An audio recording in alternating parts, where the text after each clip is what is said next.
এই দেশ ও জাতির জন্য একটি দায়িত্ব আছে, কর্তব্য আছে, যেটাকে আমার পালন করতে হবে। আমার মা বলতেন যে মানুষের মতো মানুষ হতে হবে, তো সে মানুষ হওয়ার চেষ্টা করেছি। ৮০ বছর ধরে যেই জমি দখল ছিল সেই জমি দখল মুক্ত করেছি। আপনার নামের একটি আলাদা গুরুত্ব আছে, সেই গুরুত্বর জায়গাটি থেকে আপনি আসলে অনুপ্রাণিত হন নাকি অনেক সময় একটু চাপ অনুভব করেন?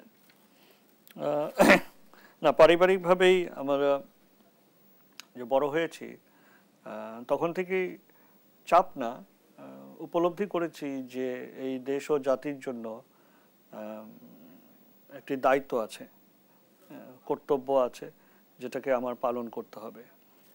এবং সেভাবেই তখন নিজেকে গড়ার চেষ্টা করেছি যে আমি কি করতে পারবো এই দেশ ও জাতির জন্য। যে আমার পিতা, তিনি এই দেশ ও জাতির জন্য সংগ্রাম করেছেন, নিজের রক্ত দিয়েছেন। জাতির পিতা বঙ্গবন্ধু শেখ মুজিবুর রহমান, তিনি সারা জীবন ত্যাগ করেছেন, নিজের রক্ত দিয়ে গেছেন, পরিবার সবাই রক্ত দিয়ে গেছে। তো সুতরাং সেই একটি উপলব্ধি বা চেতনা ছোটকাল থেকেই ছিল। খুবই ছোট বয়সে আপনার পরিবারের সবাইকে হারিয়েছেন, সেটি নিশ্চয়ই আপনার এই পুরো রাজনৈতিক জীবনে একটি বড় একটি আসলে প্রভাব ফেলেছে কিনা? জি, অবশ্যই। সেখান থেকে আমার মা বলতেন যে মানুষের মতো মানুষ হতে হবে, তো সে মানুষ হওয়ার চেষ্টা করেছি। এবং সেই প্রেক্ষিতে সবসময় এই বোধ এসেছে যে আরও কি করা যায়।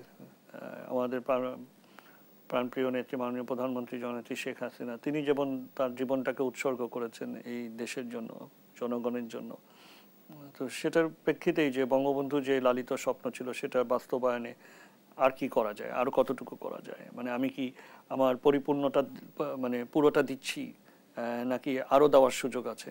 তো এই বোধটা সবসময় কাজ করে, করার এক ধরনের যে আকাঙ্ক্ষা আসলে আপনার মধ্যে আছে, সেই জায়গাটি থেকে অনেক সময় তো নিঃসন্দেহে অনেক আলোচনা সমালোচনার মুখোমুখি আপনাকে হতে হয়েছে। অতি সম্প্রতি আসলে আমরা যে একটি শব্দ ব্যবহার করি ভাইরাল, 40 বছরের কাজ 4 বছরে করা, সেটি নিয়ে যদি কিছু বলেন। আমি যেটা উদাহরণ একটু বললাম যে রাজস্ব দ্বিগুণের বেশি হয়ে গেছে।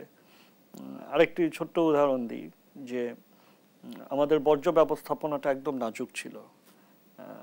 আমি নিজে খুব কষ্ট পেতাম, একজন সংসদ সদস্য হিসেবে কষ্ট পেতাম, নাগরিক হিসেবে কষ্ট পেতাম যে যেখানেই যাচ্ছি রাস্তার উপরে উপচে পড়া ময়লা, আবর্জনা, বর্জ্য।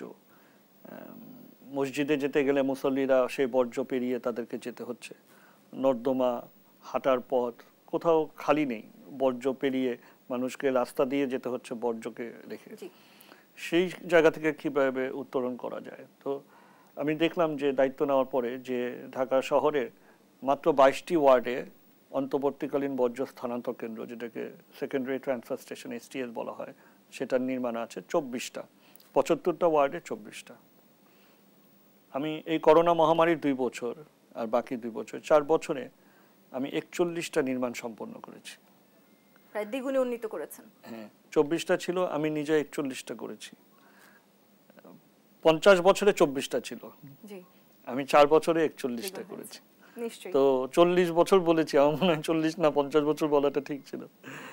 তো এবং এই অন্তর্বর্তীকালীন বর্জ্য স্থানান্তর কেন্দ্র নির্মাণটা অত্যন্ত কঠিন, কারণ কেউ চায় না যে তার আশেপাশে একটি অন্তর্বর্তীকালীন বর্জ্য স্থানান্তর কেন্দ্র হোক।